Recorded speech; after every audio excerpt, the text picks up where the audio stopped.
Мына Абайдың бір сөзі бар. Ортаға өнеріңмен емес мінезіңмен сиясың дейді. Кішіпейіл, елгезек, адамның іші бауырына кіріп тұратын, дәстүрлі кәдімгі қазақи тәрбие алған, осындай бойында бір бізге жағатын, біз тектес адамдарға жағатын көптеген бойында қасиеттері бар. Баяғыда елдің барлығы жапырлап Қайраттан интервью алып жатқан кезде мен орысша білмеймін. Осы қазақ тілінде ғана сөйлеймін деуінің өзінде білесіз бе, тек қана қазақша біліп, орысша білмей-ақ осы бүкіл елді аузына қаратқан осыншама танымал адам болуға болатындығын көрсеткен біздің Қайрат қана. Сосын Қайраттың отбасында көрген тәрбиесінің өте жақсы екендігін байқаймыз. Әкесі Нұрекеңді де, мамасы Гүлекеңді де білем, қарап отырсақ, өте еңбекқор, табанды қылып осындай тамаша тәрбие берген Қайраттың осы бір қыры талай адамға үлгі болатын азамат деп ойлаймын.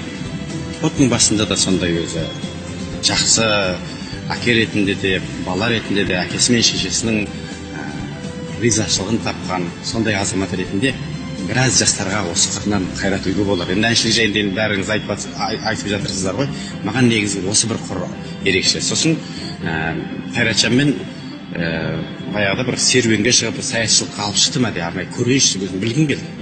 Сонда қарағанда Түркістанның баласы ғой, аттың құлағында ойнайтындығы, астына мінген асауа тигеріп кететінде, бұл да бір жігіттің бір жақсы қыры деп ойлаймын. Осындай біраз қырынан маған Қайрат бауырым өте мен үшін ұнамды. Бекболат ағаммен саятшылыққа шығудың өзі бір арман ғой, әрбір азаматқа.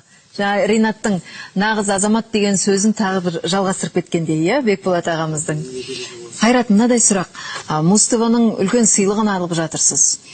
Осындай атақ даңққа жеткен әншіні кеше мойындамаған адамдар кейде телефон шалып, дуэт болып шығайық, бүйтейік.